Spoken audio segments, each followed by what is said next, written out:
Greeting from the depth of the unknown. It's Nargal, the dreaded consort. Grab your shot glasses, grab your cigar, and pour yourself some touchdown punch of liberals' tears.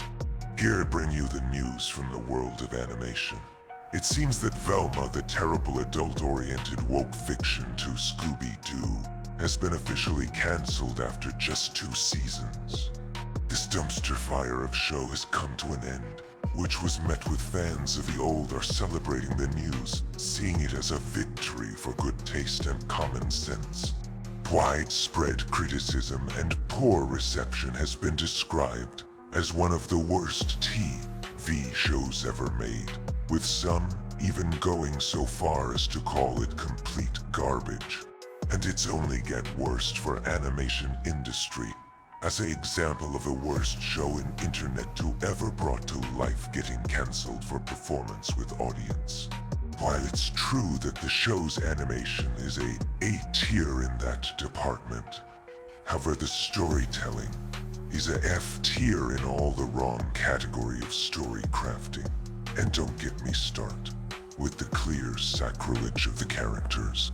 The horror.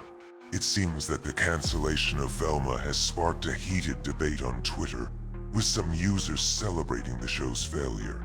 These fans argue that the show is a disgrace to the original Scooby-Doo franchise. The cancellation may already have a negative impact on the bottom of the corporate totem pole, the animators who will be tossed to the curb like a box of unwanted puppies.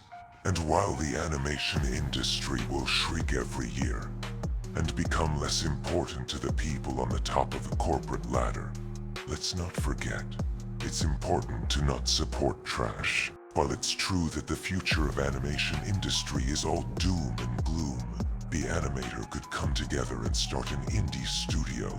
There are plenty opportunities of going your own way without the watch of the corporate overlord who could on a whim canceled your animated series. Shows out there that are worth watching.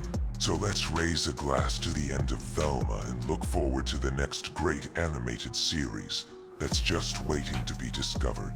There are some who argue that it's important to preserve original media, even if it's not always perfect, and that the loss of jobs in the animation industry is a serious concern. But let's be honest here, preserving a piece of turd is not worth your time, and to be absolute real with you, anyone who thinks this way, you're an absolute moron who think preserving the sacrilege shit of a show that is Velma is worth keeping is ludicrous, and the Velma show should burn in a trash heap. But let's not forget the real victims here, the animation staff who worked on Velma. These poor souls had to endure months of working on a show that was doomed from the start, only to see it cancelled after just 2 seasons. It's a tough break, but at least they can take solace in the fact that they'll never have to work on another terrible show like Velma again. The real villains in this drama here is the show critics and the star of the show, Mindy Kaling, who praised the show for its feminist jokes and LGBT storylines. These so-called critics are nothing more than corporate shills, peddling their woke agenda at the expense of good storytelling and entertainment. And let's not forget the creator of Velma, who was more interested in pushing their own self-interest than in creating a show that was true to the original Scooby-Doo franchise. The sweet, sweet taste of failure, Warner Brothers, the masters of misinterpretation, have once again proven that they're more interested in playing the blame game than actually understanding their audience. According to them, the downfall of their latest 2D animated shows is a clear indication of people losing interest in 2D animation. However, that's not the case. From the very beginning that the masses have figured it out that the Velma show is nothing more than Mindy Kaling's terrible fantasy of her school life. A dumpster fire of storytelling and character assassination of the old character. I mean, who needs depth, texture, and actual artistry when you can have soulless, cookie-cutter art style that you see all around the animation, right? It's not like the problem lies with their lackluster storytelling, poor character development, or the fact that they've been milking the same franchises for decades. Meanwhile, the rest of us are left to wonder what could have been if they'd actually invested into a better shows instead of phoning in a woke B-list celebrity high school fantasy show. But hey, at least we can take comfort in the fact that the most hated show is dead, and Warner Bother will probably continue to produce more chum bucket content. I sense in the far distance of countless sign, cast around the world of many more years of mediocrity from Warner Brothers. Well folks, it seems like our worst continuation of the woke mystery-solving gang has hit a bit of a snag.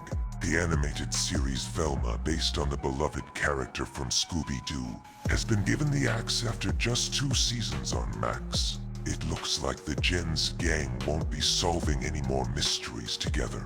But hey, maybe it's for the best. After all, this version of Velma was a far cry from the character we all know and love. She was more interested in solving the mystery of her own love life than any actual crimes. And let's not forget about the rest of the gang. Shaggy was now going by a name Norval and Daphne was. Well, let's just say she was a lot more than just a damsel in distress. It's no wonder some fans were left scratching their heads, wondering what happened to the Scooby-Doo they knew and loved. So as we bid farewell to this version of Velma and the gang, let's take a moment to remember the good times. The mysteries, the laughs, and of course the Scooby snacks. And who knows, maybe one day we'll see a new take on the Scooby-Doo gang that stays true to the characters we all know and love. Until then, keep on solving those mysteries, gang.